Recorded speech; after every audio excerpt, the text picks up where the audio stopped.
Hello everyone, today we'll talk about how to fix or how to solve the problem of keeps lagging on the application of Telegram.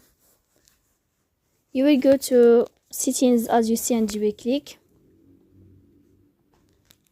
Here in this page, you will go to apps, default apps, app settings.